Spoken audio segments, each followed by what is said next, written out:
ಸಿದ್ದರಾಮಯ್ಯ ಯಾವತ್ತೂ ಕೂಡ ಕುಟುಂಬವನ್ನ ನೋಡಿದವರಲ್ಲ. ಕೇಂದ್ರದಲ್ಲಿ ಮಂತ್ರಿ ಆದವರಿಗೆ ಜವಾಬ್ದಾರಿ ಬೇಡ್ವಾ? 136 ಸ್ಥಾನ ಗೆದ್ದು ಸಿಎಂ ಆಗಿದ್ದಾರೆ ಸಿದ್ದರಾಮಯ್ಯನವರು. ಯಾರ್ಯಾರ ಮೇಲೆ ಎಫ್ಐಆರ್ ಆಗಿದೆಯಾ ಎಲ್ಲರೂ ರಾಜೀನಾಮೆ ಕೊಡಿ.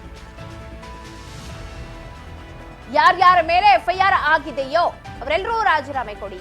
ಎಲ್ಲ ವಿಧಾನಸೌಧದ ಮುಂದೆ ನಿಂತ್ಕೊಳ್ಳಿ ನೋಡೋಣ ಬನ್ನಿ ಅಂತ ಹೇಳಿ ದೇವೇಗೌಡರು ಕರೆ ಕೊಟ್ಟಿದ್ದು. ಕೇಂದ್ರದಿಂದ ರಾಜ್ಯಕ್ಕೆ ಏನೂ ತರಬೇಕು ಅದನ್ನ ಮೊದಲು ತಗೊಂಡ್ ಬನ್ನಿ ನೀವು. ಅದನ್ನ ಬಿಟ್ಟು ಬರೀ ರಾಜೀನಾಮೆ ಅಂತ ಕೇಳ್ತಾ ಕೂತ್ರೆ ಹೇಗೆ? ನಿಮ್ ಕಾರ್ಯವೈಖರಿಗಳು ಯಾವಾಗ ಹಾಗಾದ್ರೆ ಜನರಿಗೆ ಮುಟ್ಟೋದು? ಜಿಟಿ ದೇವೇಗೌಡರ ಮಾತಿದು. ಸಿದ್ದರಾಮಯ್ಯನವರ ಪರವಾಗಿ ಬ್ಯಾಟ್ ಬೀಸ್ತಾ ಕೇಂದ್ರ ಮಂತ್ರಿಯಾದವರ ಜವಾಬ್ದಾರಿಯನ್ನ ಕೂಡ ತಿಳಿಸಿದ್ರು. ಕುಮಾರಸ್ವಾಮಿ ಅವರಿಗೆ ಟಾಂಗ್ ಕೊಡ್ತಾ 1-2 ಅಲ್ಲ 136 ಸೀಟನ್ನ ಗೆದ್ದಿದ್ದಾರೆ, ಸಿಎಂ ಆಗಿದ್ದಾರೆ. ತುಂಬಾ ಜನರ ಮೇಲೆ ಎಫ್ಐಆರ್ ಆಗಿದೆಯಲ್ಲ ಅವರೆಲ್ಲ ರಾಜೀನಾಮೆ ಕೊಡಿ. ಹಾಗಾದ್ರೆ ಬನ್ನಿ ವಿಧಾನಸೌಧದ ಮುಂದೆ ಸಾಲಾಗಿ ನಿಂತ್ಕೊಳ್ಳಿ ನೋಡೋಣ. ವೇದಿಕೆ ಮೇಲೇನೆ ಜಿಟಿ ದೇವೇಗೌಡರು ಅಬ್ಬರಿಸ್ತಾ ಟಾಂಗ್ ಕೊಟ್ರು ಮೈತ್ರಿ ನಾಯಕರಿಗೆ. ಇವ್ರು ಒಳ್ಳೊಳ್ಳೆ ಕೆಲಸಗಳನ್ನ ಹೇಳ್ಬೇಕಲ್ವ, ನಾಯಕತ್ವ ಬರಬೇಕು ಅಂತ ಹೇಳಿದ್ರೆ ತಾಯಿ ಚಾಮುಂಡೇಶ್ವರಿ ನಿಮ್ಗೆ ಒಳ್ಳೇದನ್ನ ಮಾಡ್ಲಪ್ಪ. ಇನ್ಮೇಲಾದ್ರೂ ಕರ್ನಾಟಕ ರಾಜ್ಯ ಉಳಿಸಿ. ನಮ್ಮ ಸಿದ್ದರಾಮಯ್ಯನವರು ಡಿ ಕೆ ಅವರೆಲ್ಲ 5 ಗ್ಯಾರಂಟಿ ನಿಜ ಮಾಡ್ತಾ ಇದ್ದೀರಿ, ಮಾಡಿ. ವಿಧಾನಸೌಧದಲ್ಲೇ ಹೇಳಿದೆ ನಾನು, ಸಿದ್ದರಾಮಯ್ಯನವರೇ ಮಹಿಳೆಯರಿಗೆ ಫ್ರೀ ಬಸ್ ಮಾಡಿದಿರಿ, ಎಲ್ಲಾ ದೇವಾಲಯಕ್ಕೆ ಹೋಯ್ತಾರೆ, ಅವ್ರ ಆಶೀರ್ವಾದ ನಿಮ್ಗೆ ಇರುತ್ತೆ ಅಂತ ವಿಧಾನಸೌಧದಲ್ಲಿ ಹೇಳಿದ್ದೀನಿ, ಇಲ್ಲಿ ಹೇಳ್ತಾ ಇಲ್ಲ.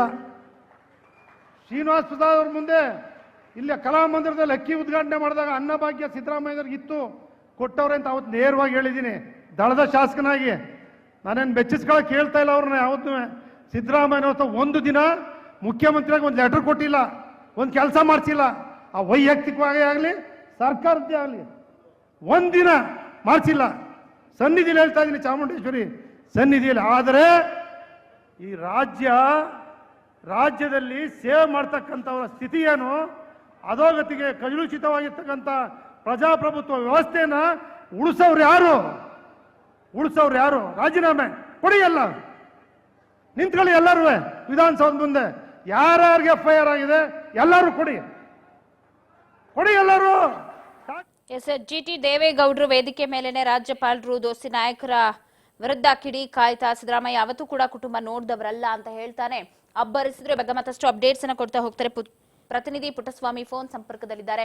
ಪುಟ್ಟಸ್ವಾಮಿ, ಇವತ್ತು ಅದ್ದೂರಿ ದಸರಾಗೆ ಚಾಲನೆ ಸಿಕ್ಕಿದೆ. ಚಾಲನೆ ದೊರಕಿದ ನಂತರ ಅಲ್ಲಿ ಮಾತನಾಡ್ತಾ ಜಿಟಿ ದೇವೇಗೌಡರು ಸಿದ್ದರಾಮಯ್ಯನವರ ಪರವಾಗಿ ಬ್ಯಾಟ್ ಬೀಸ್ತಾ ಸ್ವಪಕ್ಷದ ನಾಯಕರಿಗೆ ಟಕ್ಕರ್ ಕೊಟ್ರು. ಏನೆಲ್ಲ ಹೇಳ್ತಾ ಇದ್ರು ಭಾಷಣದಲ್ಲಿ? ಪವಿತ್ರ, ತಾವೇ ಹೇಳಿದ ಹಾಗೆ ಸಿದ್ದರಾಮಯ್ಯನವರು ಇವತ್ತು ನಿಜವಾಗ್ಲೂ ಕೂಡ ಒಂದು ರೀತಿಯಲ್ಲಿ ಖುಷಿಯನ್ನೇ ಪಟ್ರು ಅಂತ ಹೇಳ್ಬೋದು. ಯಾಕೆ ಅಂತ ಹೇಳಿದ್ರೆ